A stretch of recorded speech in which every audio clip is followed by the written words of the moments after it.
Hello everyone, a warm welcome to all of you. I, Anuradha Sharda, thank all of you for watching our videos, putting in your comments, writing your suggestions, and giving us an opportunity to serve you better. Thank you so much, James, for being on board. You're welcome. Okay. So, James, what do you have in store for us today? Well, I've told this story before. You know, I've written 6 books, and I have a friend. 5 of them were astrology, and 1 of them was Advaita, non-duality, called Living Reality. And that friend was not an astrologer. And when I wrote my 6th book, which was the Advaita, he said, "Jimmy, you finally wrote something important." I'm telling you that story because today, this is an important video. It's about the pandemic. And we are going to need to talk a little bit about Advaita toward the end. Advaita is the understanding that our true nature is immortal, our true nature cannot be cut by the sword, burned by fire, etc. But the world seems very real. We experience it. You cut off my head, it feels like the sword killed me. But in fact, it doesn't really kill me because that's not my true nature. So we're going to need to talk a little bit about Advaita toward the end, because what we're talking about today is a crisis. This is the pandemic, and it is a crisis beyond, I think, what many people may realize. There's plenty of people that understand it, but I think it's a very, very big crisis. Not so much as terrible as the deaths are from the virus. The real crisis is economic, because the world has been living beyond its means, and the world has been living with an economic system that makes no sense at all. It's all about printing money, like you can print it forever. Anyway, it is a crisis, and more people are likely to die from hunger. Absolutely. Around the globe. Yes. More people are likely to die of hunger. Now, there are some benefits. There will be a reset, an economic reset, and the world will be a different place. There's no doubt. There will be some benefits after the system is cleansed, but the time of the cleansing is very rough and worse than, it'll be bigger than the 2008 economic crisis for a lot of reasons. One thing I want to mention is that people that are listening should have a pen and paper.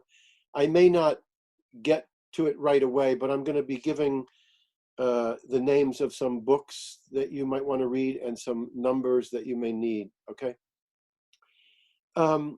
So, you know, everybody's asking astrologers, so you're an astrologer, when is the pandemic going to end?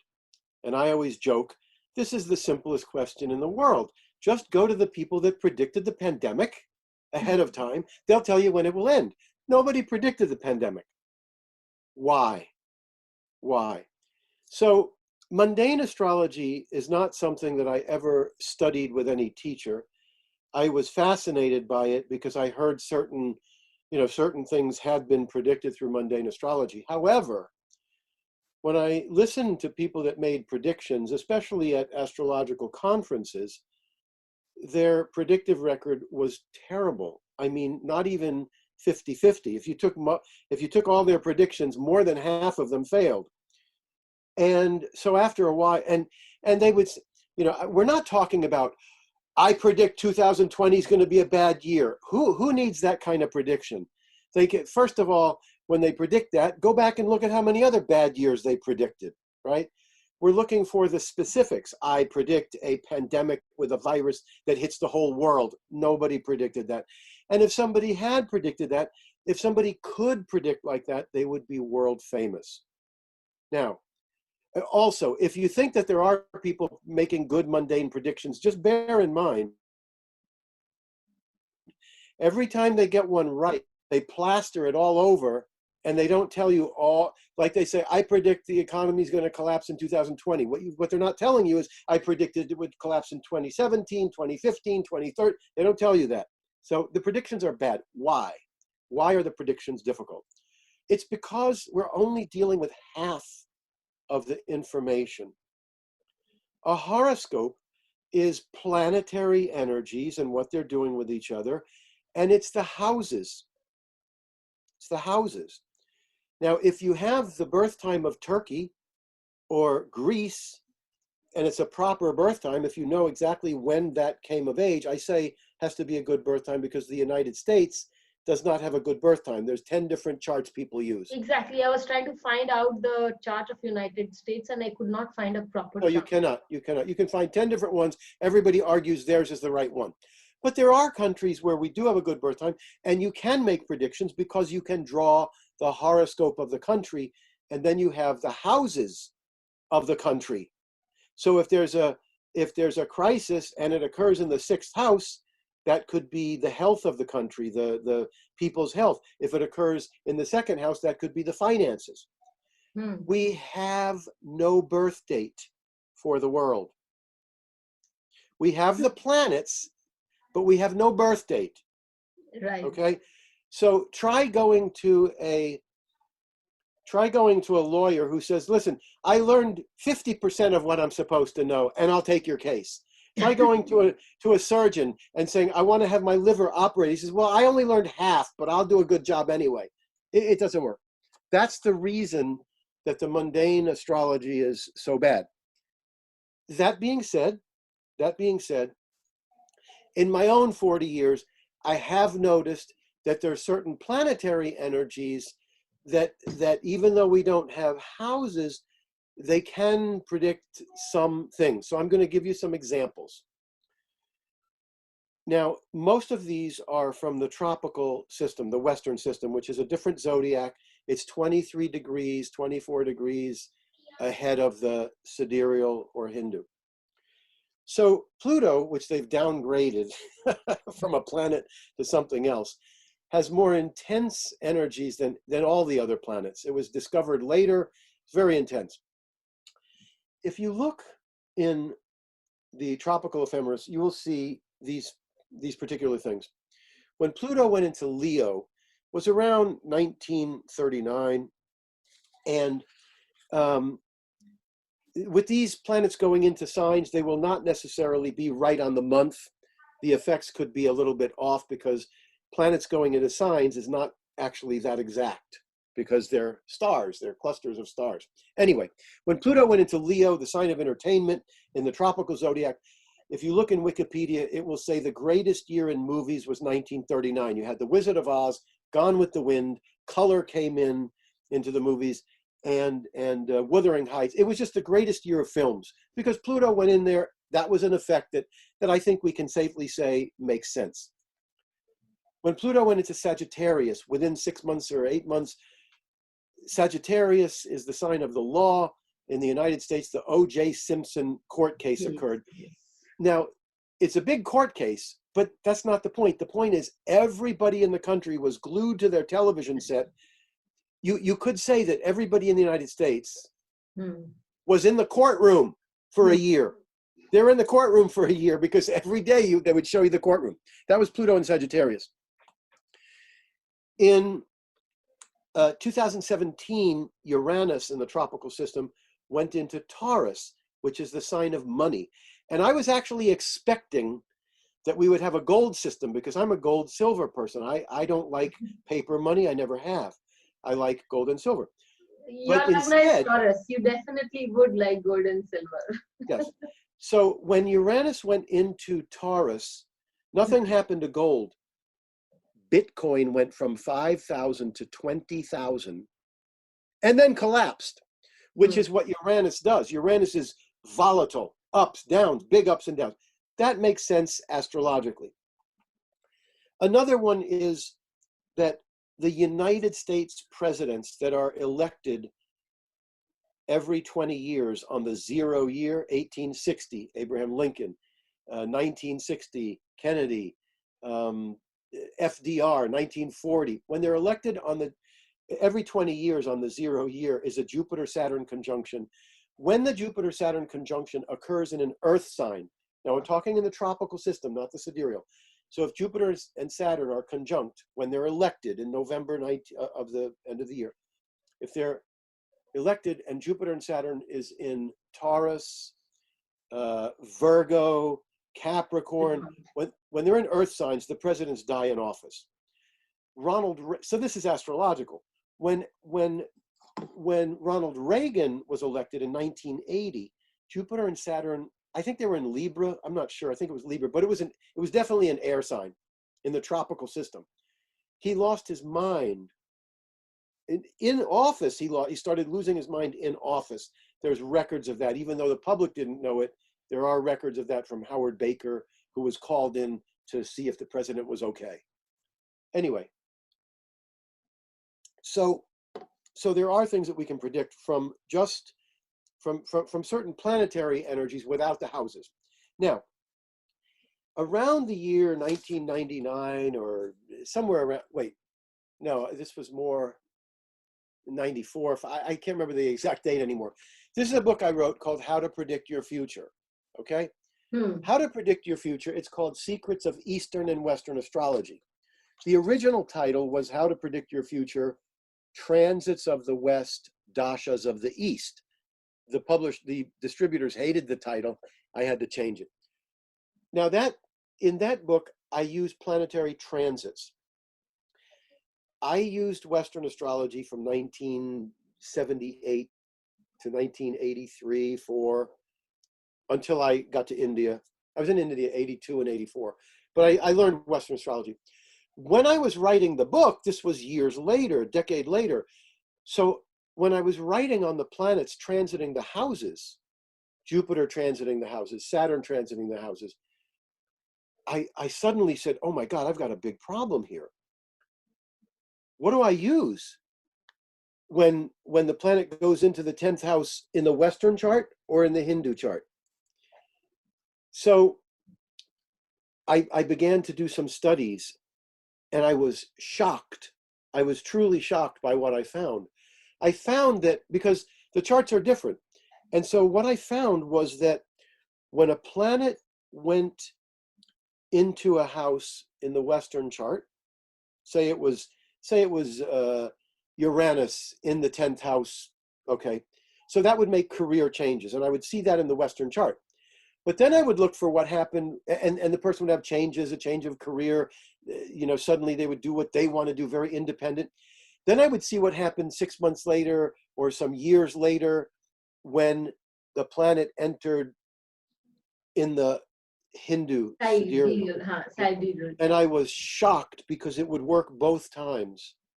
There would be an influence when it went into the house from the Western, and there would be an influence when it went into the house there. Okay? I was shocked by that. Now, the biggest crisis that we've seen so far, aside from the pandemic, was 2008. So in 2008, Pluto went into Capricorn in the Western tropical zodiac, and the entire system was vulnerable. The whole system was collapsing. They managed to save it by printing money. Instead of letting it collapse and starting over, which would have been healthy, they kicked the can down the road, and they papered over the system, basically. Now, what happened about 12 years later, around February, March of 2020, Pluto entered Capricorn in the sidereal system. So now the collapse has fully occurred, and this one will not be able to be papered over. They will have to start a new economic system. So this is a worldwide crisis. This is not the United States. This is worldwide. Now, when there's a crisis, this particular crisis is mainly occurring because all the countries are massively in debt. And when they have more debts, you know what they do? They print more money and make more debts. This is the same. This works for a while, but eventually it collapses. This is the same as you have a fire and you say, oh my God, there's a fire. I need to put it out. Get me some gasoline so I can put out the fire. You pour the gasoline on the fire to kill it, and it doesn't kill it. So that's not going to work. Now, when you have an abundance of money printing, when you have an abundance of debt, and the debt becomes too out of control, you have two choices. There might be more, but from what I know, there's two choices.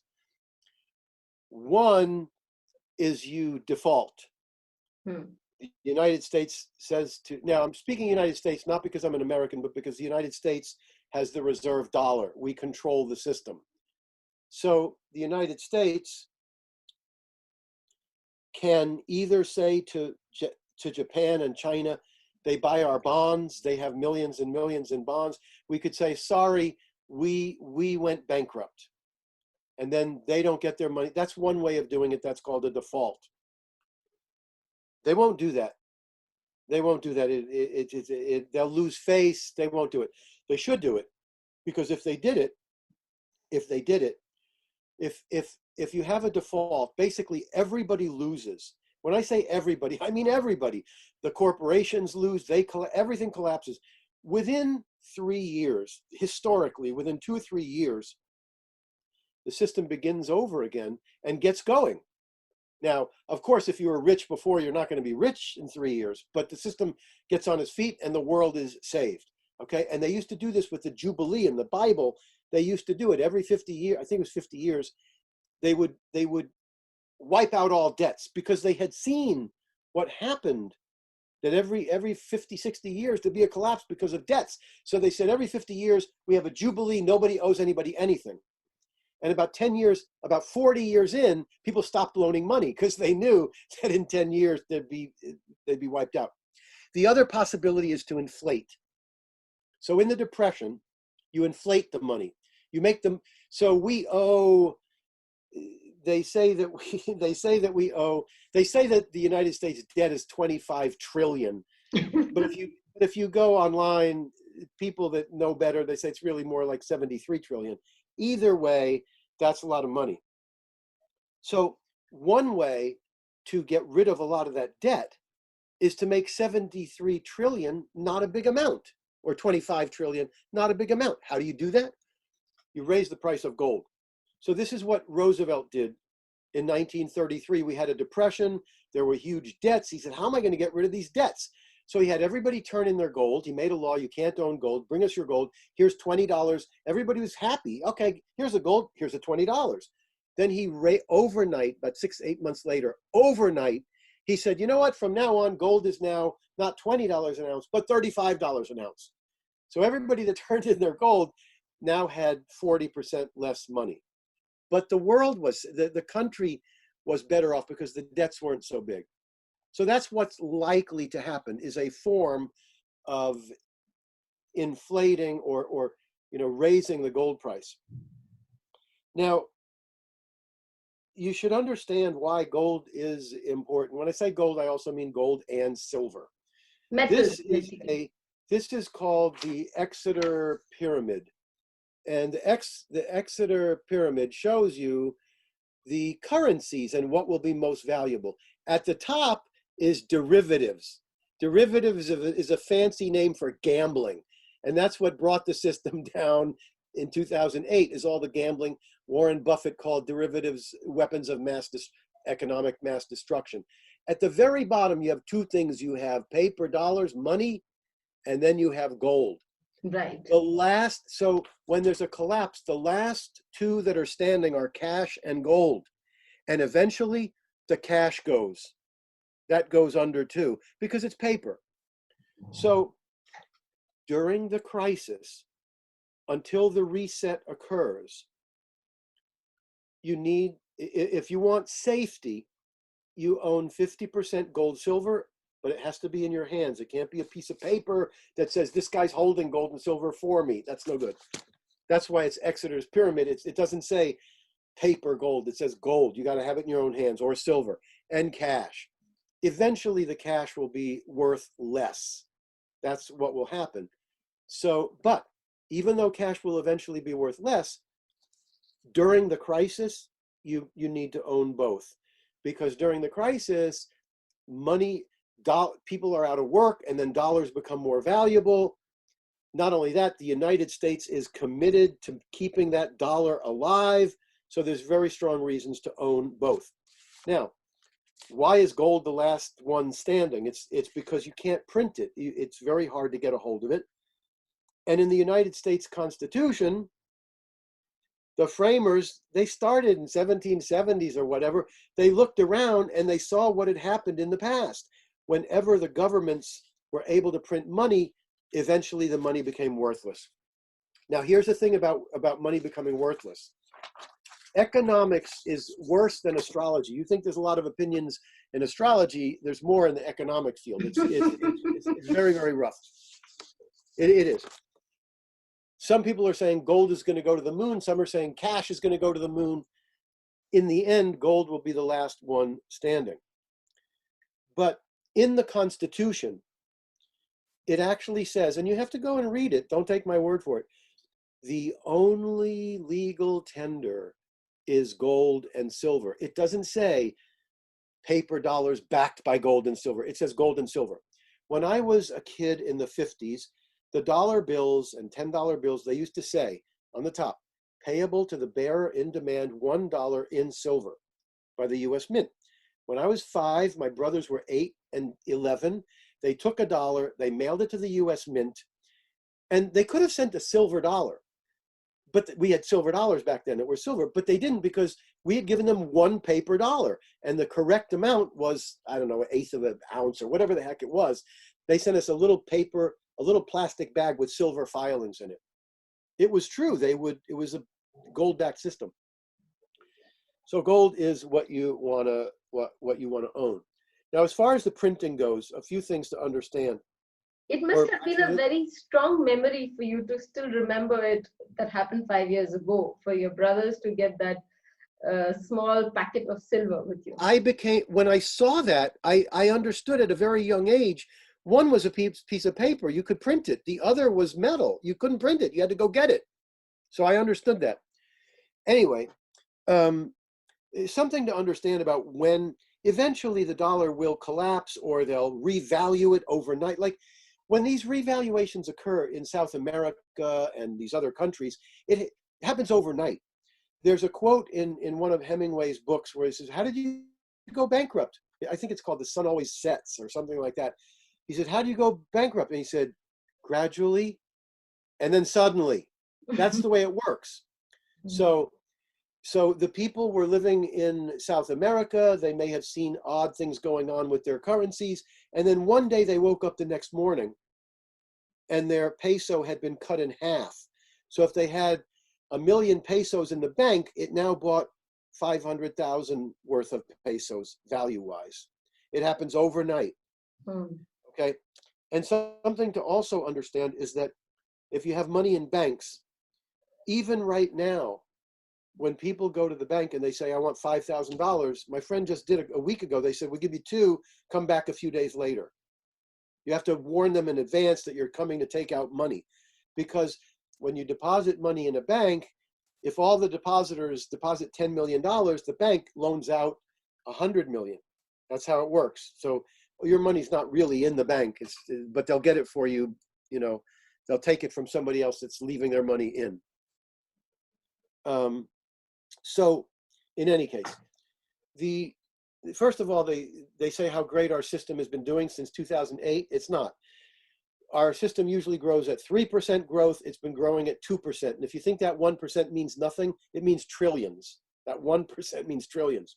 So we have not been in great shape. Now, in 2008, our money printing got us up to 4 trillion. And I want to tell you what $1 trillion is. Yes. Okay. Yes. $1 trillion is if you take $100 bills and you stack them up, they go for 12,000 miles. $100 bills stacked from the floor goes 12,000 miles. That's $1 trillion. It's a lot of money.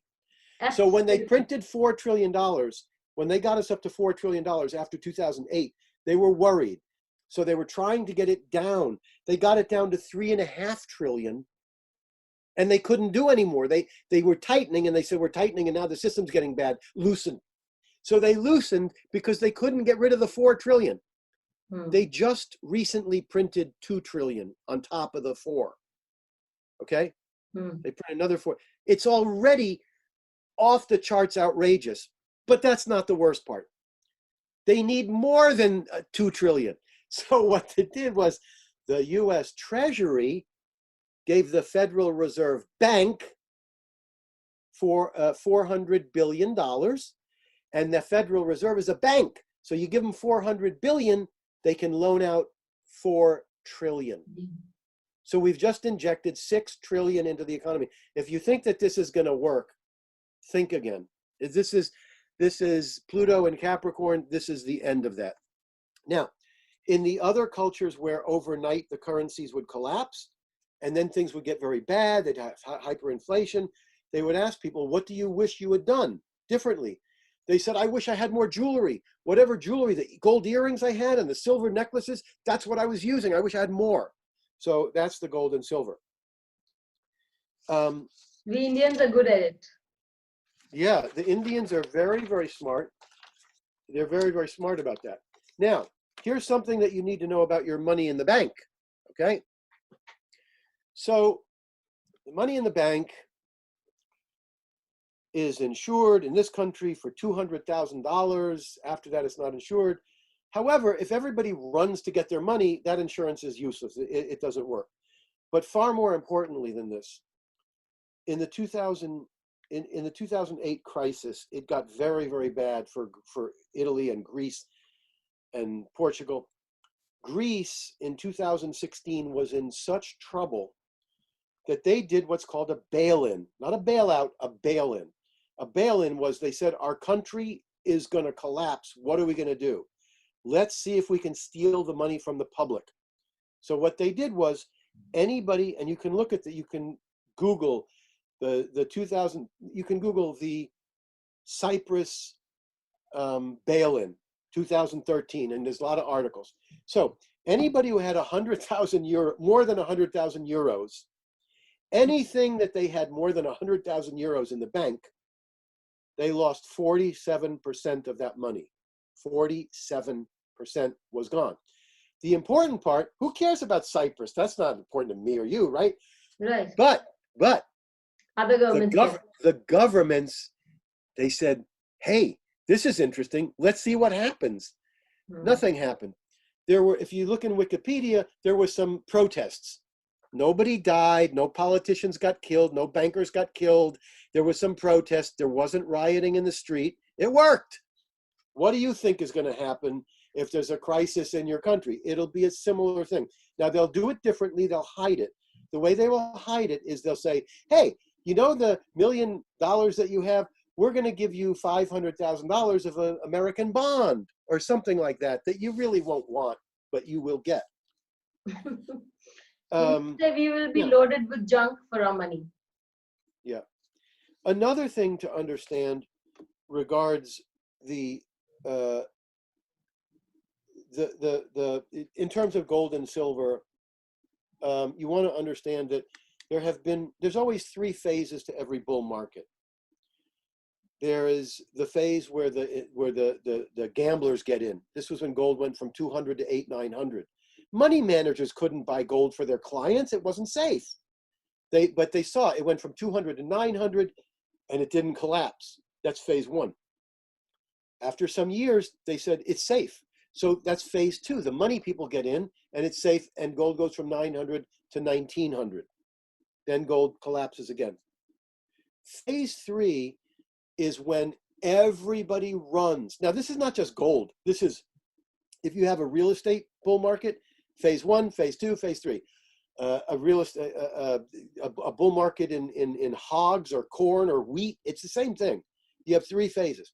Phase 2 was when you saw on the streets all these coin stores, big signs, we buy gold, we buy gold, we buy gold, because gold was going up in value. People wanted to get their profit. In phase 3, it won't say we buy gold, it'll say we sell gold, because that's all people will want is gold. They won't want the dollars like in 1979 and 78. Anyway, so phase 3 hasn't occurred yet. This is phase 3. Phase 3 is likely to take gold to $5, $10, $20, $50,000 an ounce. How can it be $50,000 an ounce? Because that'll get rid of the $20 trillion of debt. That's what that'll do.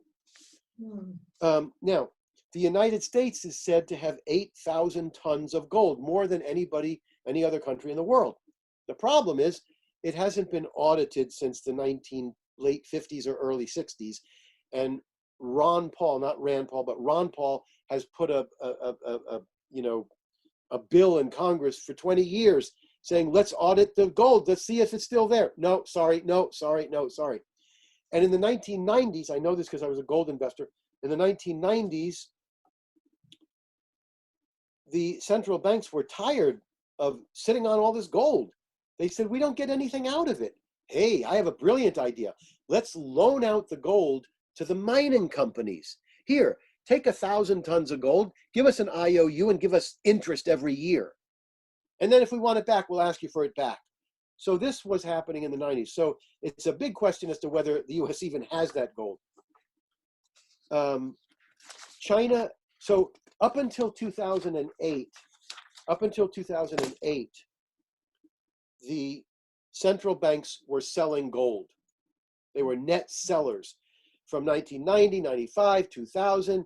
Get rid of the gold, get us the cash. Get rid of the gold, get us the francs, get us the rupees. We don't want the gold. After 2008, it turned around and they have been buying ever since. And China and Russia, China is the biggest producer of gold, and they are not selling any of their gold. They're keeping it in their country. Now, the thing about this collapse that is happening, the biggest problem with it is that nobody's any better than the United States. The other countries are in worse shape, even China. China does not, they're not honest when they report how much gold they have. And, they say they have 2,000 tons, but a lot of people say they probably have more than 8,000 now. It doesn't matter. Their debts are so severe that nobody is faring very well. So there's a couple of books that I want to mention if people want to write this down. There, and you can look at YouTubes of Jim Rickards, Rickards, not Richards, but Rickards, Jim Rickards, and watch his YouTube videos. He also has 4 wonderful books. This is one of the early ones. It's called The Road to Ruin. This was 4 or 5 years ago. Then came The Death of Money, and then came Aftermath, which is after the collapse. But in any case, he wrote those books before, and now he's on YouTube and he says, I kept telling people to buy the gold and silver now before it collapses. The people say, tell me right before it collapses. He says, I can't tell you when. So now, when you go to buy gold or silver right now, well, let me say it another way. Before the collapse, if silver was $15 an ounce, you would pay $16. They would take $1, right? Gold, if it was $1,500, they take $100. Now, even though the gold and silver price are not skyrocketing, because the gold and silver price, they're not based on supply and demand. They're based on people investing and speculating and manipulating the darn markets. So if you go to buy silver now, you're going to pay, instead of, silver's about $14.50 right now, approximate. Let's say 15. It's been around 15 for the last 2 weeks. When it's 15, you should be paying 16. But if you go to buy it now, and for the foreseeable future, because of this crisis, you're going to pay minimum 21, 22, minimum for a $15 worth of silver. But you've got to have it, because when the system collapses, it won't matter that you paid $22, because the silver will be $100 an ounce, gold will be in the thousands. So there's another man, so you can watch Jim Rickards' YouTubes. You can also get his books, the books are excellent. And there's a guy named Michael Pento, Pento, and then there's a website for gold and silver called Kitco, Kitco. But people should be protecting themselves. And you have to remember another thing. Another big danger is having your money in banks, in brokerage accounts. I know this is crazy, but it's happened before that systems collapse, the whole brokerage goes under, your stocks are gone, your money's gone. It's a possibility. I'm not saying it's going to happen, but it depends how much you're into safety and how much you're into taking risk. When a whole system collapses, the whole system shuts down. That could happen. And I'll mention one other thing, and that is about the gold and silver stocks. Oh, they're leveraged. so that the company has got millions of ounces. Newmont has millions of ounces. So as the price of metal goes up, the stock goes up. Yes, but the most likely scenario, this is not absolute, but we're having a crash now. This is a crash. The system's crashing. The way systems have crashed in the past they're almost always the same. The stock market collapses really badly and people are really hurting, and then it rebounds. People say, oh, big bargains. It's called a dead cat bounce. It's like even if you bounce you take a dead cat and you drop it, it's still going to bounce even though it's dead. So the market's dead, but it's bouncing back up. The likelihood is the stocks will collapse one or two more times before they are finished. When they collapse, even though gold and silver could be skyrocketing in price, the gold and silver stocks will collapse along. I shouldn't say will, because this is economics. It's like astrology. 90% the gold and silver stocks will collapse, just as they did in February with all the other stocks. Everything went. So that's what you have to understand from that point of view. So that aside, we have the crisis of people. Nobody knows when the actual virus part of it is going to be gone, but really the virus part of it, be safe, do what you have to do, stay 6 feet distance. We're doing all that. I find I'm in the high risk group because I'm 68. Do all that. At the same time, whenever there's a crisis, you have to think spiritually to get through it. You have to look at it from the big picture. So from the big picture, the world is Maya. Now everybody knows, half the world knows the world is Maya. It's an illusion, but they don't live like that. Oh my God, I'm going crazy. I'm losing my money. I'm losing this person died. You go crazy. Now when loved ones die, there's no way out of that. There's going to be grief. That's got nothing to do with evolution or consciousness. Grief is a natural process. If somebody dies, it's grief.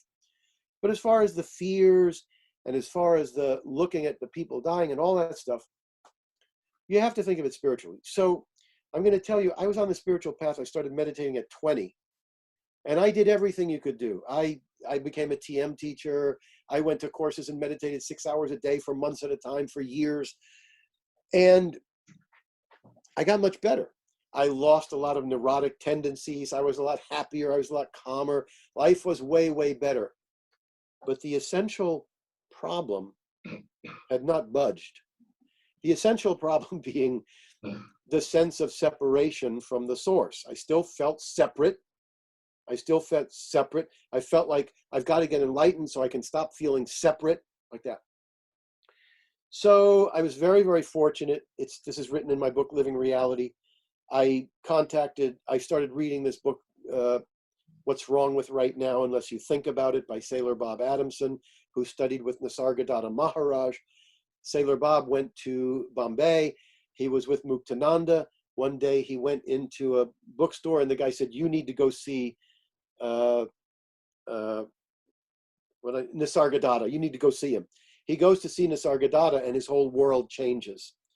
He had gone to India saying, I'm going to India. I'm not coming back till I'm enlightened. That's what he said. After he was, and Muktananda told the same stories. Muktananda used to tell his disciples, he used to say, look, there's a guy, he's looking for enlightenment. He goes to an ashram. He says, I want to get enlightened. He says, you want to know your true nature? You want enlightenment? I'm going to tell it to you right now. I am that. Thou art that. All of this is that. I am oneness or consciousness. You are oneness or consciousness. All of this is oneness or consciousness. The guy says, what the hell is that? And he leaves. He says, what good is that? So he goes to the other guy. The other guy, he says, I want enlightenment. He says, well, tell me your background. He says, well, I went to visit that guy there. So you did visit him. He says, okay, I can give you the enlightenment, but you gotta serve me for 12 years. Go over there and they'll give you a job. So they give him a job of cleaning toilets for 12 years. He cleans the toilets for 12 years. And then he listens to some lectures by his guru. And then he says, oh, master, I've done the 12 years. I'm ready to know my true nature. He said, you ready? I am that. Thou art that. All of this is that. What he means is that the material universe is finite. It's not real. It feels real. It seems real. It hurts like it's real. It's fun when you get something good. It feels like it's real, but it's not real because everything in the world dissipates. It eventually turns to nothing. Now, Right. before I was with Sailor Bob came to my house for 5 weeks and gave lectures in my house for 5 weeks. I wrote the book and I got a good dose of it. And so the understanding, well, let me say this. Before I had understood non-duality, it used to two things really upset me. One, there's not going to be a James. Someday there's not going to be a James. Oh my, I couldn't get it through my head. What does it mean that there won't be a me? And then the worse than that was that the world was going to get burned up in a ball of fire, and eventually there would be no existence at all. But this is absurd, because what is real is the emptiness or the oneness or the consciousness. You can give it any name you want.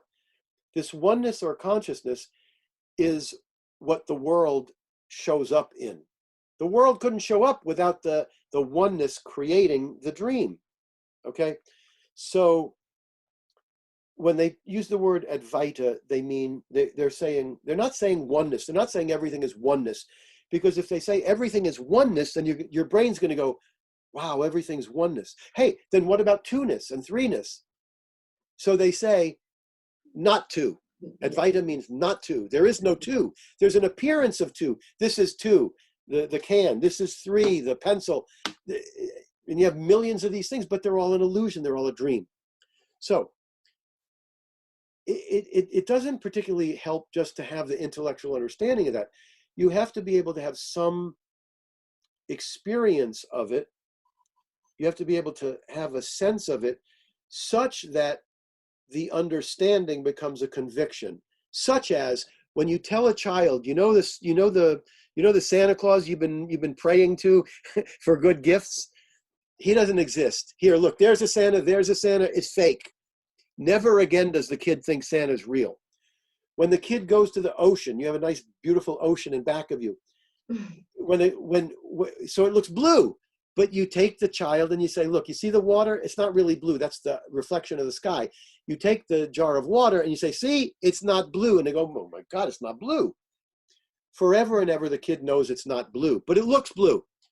So our existence is such that we still look and feel like we are individual, but we are not. Okay? Now, as long as we're in a physical body, we're always going to look. No matter how evolved somebody gets, if somebody calls the name James, I'm going to turn and look, I'm James, right? Even though James is a fictitious character. But one way to understand this is to get a sense of the oneness.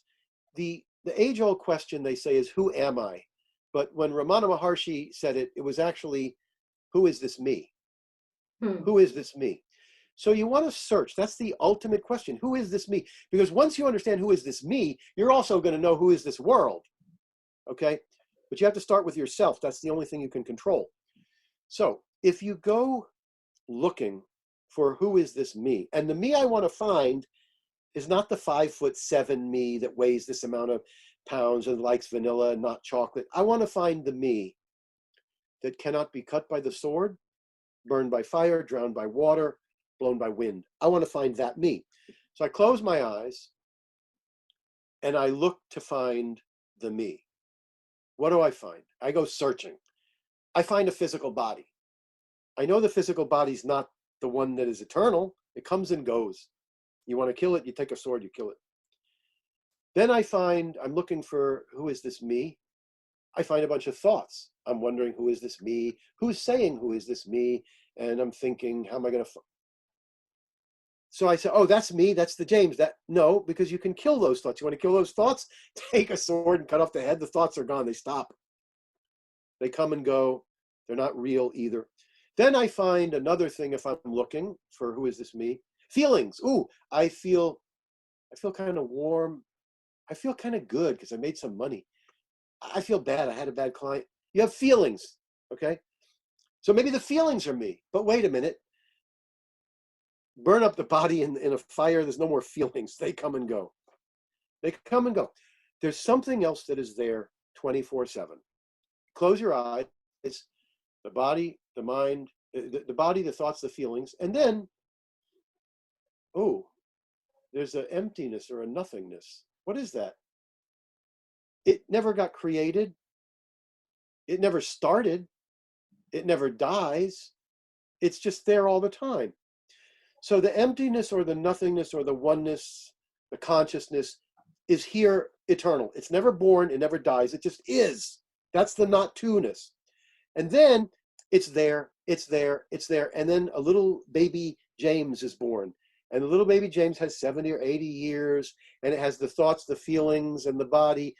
But it also has that emptiness or nothingness. That never. So they're both going along together, but the emptiness or consciousness was always here, never goes away. The body comes and goes.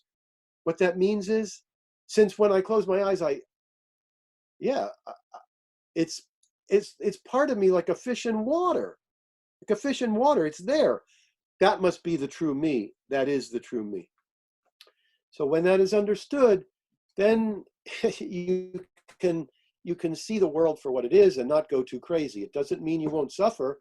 There will always be a certain amount of suffering, but there won't be nearly as much suffering once your true nature is understood, because somebody says, oh, you lost your money. I said, well, the money's not real. Well, you had this happen. Well, this is going to be really bad. Okay, so who is that happening to? I look to see who's having the bad experience. I can't find anyone. I can find thoughts and feelings and the body, but that's not real. Anyway, so that may help a little bit, because the other thing that bothered me before I met Sailor Bob, it started around the age of 30. Every night I would get in bed and I start thinking, who created a world with nonstop war?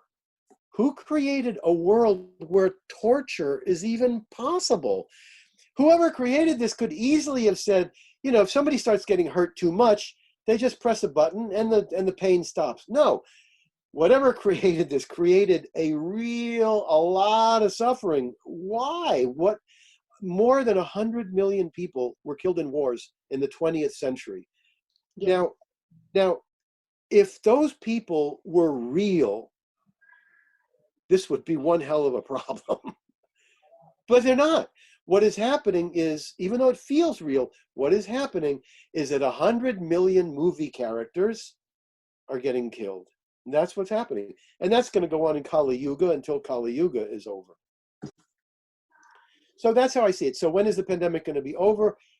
You know, probably, like they say, 8 months or a year, they'll get a vaccine. But that is not the problem. The problem is the economic restructuring that will take place. And something, I think I mentioned this. There are economic restructurings often, but the public doesn't know it. When Nixon took us off the gold standard, that was a restructuring. Before that was the Bretton Woods 40% back dollar. Before that was Roosevelt changing the system. The system goes through changes every 40, 50 years without the public knowing it, but the public's going to know it this time. And the world will be a different place. If, like I say, if they were to wipe out all the debts, it would be painful for, it'd be painful for 2 or 3 years, and then it would get on its feet. Do you know that I've been a gold and silver student all my life? When the 2008 crash came, I knew 100% they should let those banks fall and let the whole system collapse. And you know what? I said, I hope they fix it. I hope they patch it up, because I didn't want to go through the pain, but I knew it was the wrong thing to do. And by them doing that, it makes the 2020 collapse much bigger. However, astrologically, we may say, it's just theoretical, but we may say Pluto went into Capricorn in the tropical zodiac and it raised hell. But now it's doing it so now Pluto is in Capricorn in both systems. It has to clean up the system. It has to restructure the system.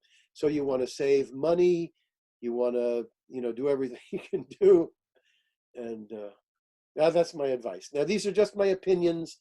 Obviously, they're just my opinions. I say there are some gold and silver places, Miles Franklin and Apmex, but you can find your own places. But you have to have those in your own possession. Do not keep them in your house. Do not keep gold and silver in your house unless you have a lot of guns.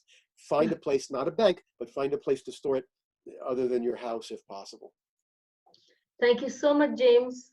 The Taurus Lagna was the economist speaking, and the 12th house moon was definitely the spiritual being speaking to us, advising us to maintain our spiritual consistency. So thank you so much, James. We meet with you again for the next, till we meet again, have a great day. And all of you, stay safe, take the advice, be spiritual, and yet sound economically.